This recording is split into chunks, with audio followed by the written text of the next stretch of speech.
So, hi, Josephine. We just finished the session on saving, and now it is day 4 of our second week of the Build Your Resolve and Ignite Your Fire for 2021 program.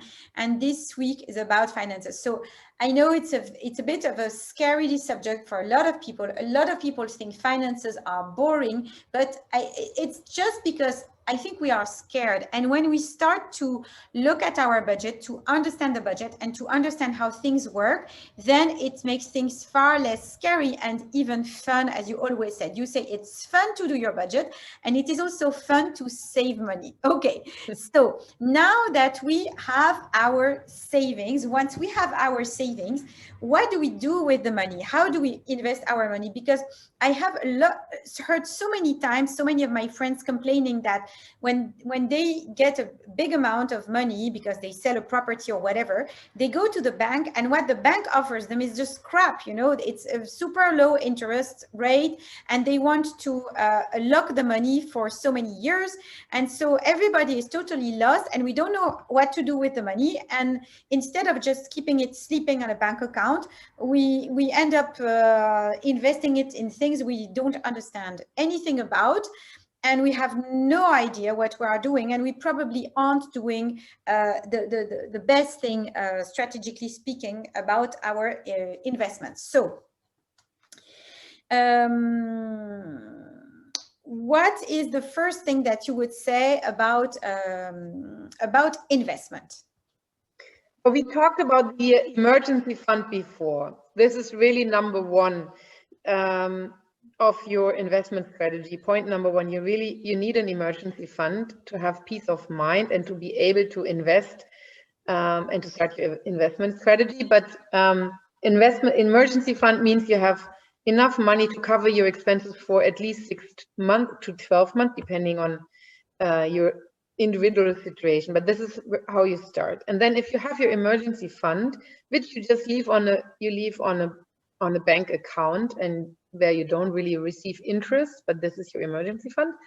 And then when you have that, you take control of your financial future. You really need a little bit of time to learn about investments. And what I really understand now, after, I know quite a bit about investment, but what I realize is that it's much less difficult than you think. It's really, you don't have to be an expert.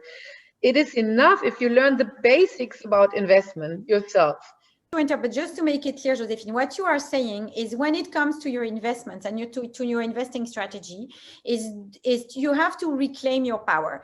Don't leave your power of making strategic decisions about where to invest your money. Don't give this power to somebody else who has a hidden agenda of, because maybe he gets paid a certain bonus if he has a customer who invests in a financial product. You first have to understand where your money goes, and you are the one who you have to take ownership about that. That's what you're saying. Number one, you have to educate yourself. Yes, that's what I'm saying. Yes, I mean, if you really don't want to learn about investments, some people just don't want to, then you can, perhaps you have a good friend, or you have like a family member who can help you. Or you can also, of course, you can pay for a truly, but I'm talking about truly independent expert, like somebody who doesn't have a hidden agenda. Most, like if you go to a normal bank, like bankers always have a hidden agenda. So if you can hire an independent expert. But of course, it's best to learn it yourself. And as I said before, you don't have to be an expert, and it is really less complicated than you think. And invest, this is very important, invest in what you understand. So, like, for instance, if you, let's say, because people maybe they say this is very theoretical, and it's not only, what I want to say is it's not only financial products. So let's say you love art, for example, and you really know the value of this painting behind me, which is an Emily Cousteau painting, so maybe it has a super high I love value. it. Yeah. But I let's buy say it. you know the value of a painting, of paintings, and then you can start buying and selling. Or you love tableware, for instance. You know where to buy some very cheap table sets, and maybe you can set up an Instagram account and you can invest your money because you know what to buy and what to sell to make some money and to then save the money, or to keep some pieces that you can sell later. But so what we are saying, the two of us, is that you do not necessarily need to understand complex financial products. You do not need to understand how a hedge fund works or very complex financial products work. Investing can also be just investing in something you understand. Like you understand how real estate works, you understand how much it will cost to renovate a good, you understand how the art market works, you I don't know, whatever, I know somebody who buys and sells horses, and it's very good. So it can be anything that you understand. It is really, so I think your first point is to try to understand, to educate yourself, and also to invest in things that you understand and that you have a knowledge about, and to reclaim your power. And Yes. the second rule of thumb, what is it? The second rule, yeah, you're right, Emily, but the second rule is that you don't put all your eggs in one basket. It's really important that you, like the financial professionals, they call it diversification.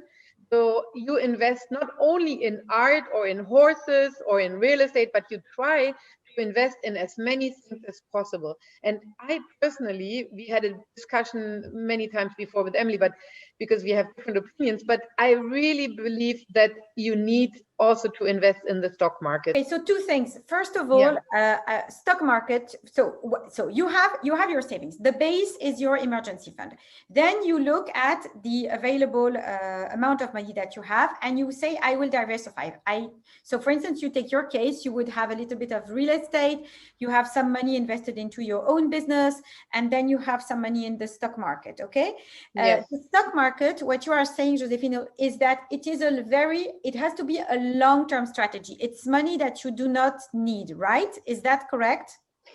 Yes, it's because it's after your emergency fund, and it's like really you have to think about it as and I'm not talking about people who are in their 70s to start investing in stock market, but when you are younger than, let's say, 60, the stock market is a smart choice, because in historical studies show that the stock market in the long term, in 10, 20 years, was always good. It was always positive. So it's like a long-term investment, and you should relax and not don't be crazy when your stock market fall. You just keep your exchange traded funds. You invest every month a little bit, or every year, it doesn't matter, and you just don't look at it all the time, and you relax.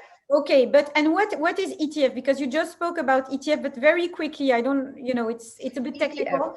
So ETF is like, you have many different ETFs, but it is called exchange traded funds, and basically it is a portfolio of different stocks. So you don't buy Apple stocks, or you don't buy Siemens stocks or Nestle stocks, but you buy like a portfolio of many different companies. And my advice is to invest in world stocks. It's called MSCI. Mm-hmm. So it's like a big selection of companies from all over the world, from Asia, from the US, from Europe. So it's very diversified, and it's very if you look at the past, at the historic figures, it was always a smart strategy, and less risky than investing just in one or two stocks. Okay, so we will put, as usual, all the information is found in the workbook. Now, the job for today is to look at your money, and to start mapping your investments. Where is your money? Is your money all stuck in real estate? Is your money in the bank? Do you have like no money, zero savings? Where is your money? And really start to check if it is diversified. And also, in order to reclaim your own power, do not abandon your power about making strategic decisions about your money to other people. Maybe you want to start to learn about investment, and you can start drafting your own investment strategy by thinking how it is possible to diversify, right? Exactly. And finally, the most important thing is to invest in yourself first. No? You are your number one best investment. And you should try to benefit from personal growth wherever it is possible. And learning about investment is a good starting point. Yeah. Okay, so let's say you could invest in a course, as you said, on investing in the stock markets or Yes. something like that. Yeah. Okay. Yeah. Okay. Thank you, Josephine. So we have a lot of supporting documents in the workbook. Thank you very much, and we will see you for the last day, where you will share with us a lot of tips and tricks about saving and how to handle your money. Yes. Okay, thank you. Bye-bye. Thank you, and sorry for the confusion, but one of my children just walked in the room. Sorry. Okay. Bye. See you tomorrow.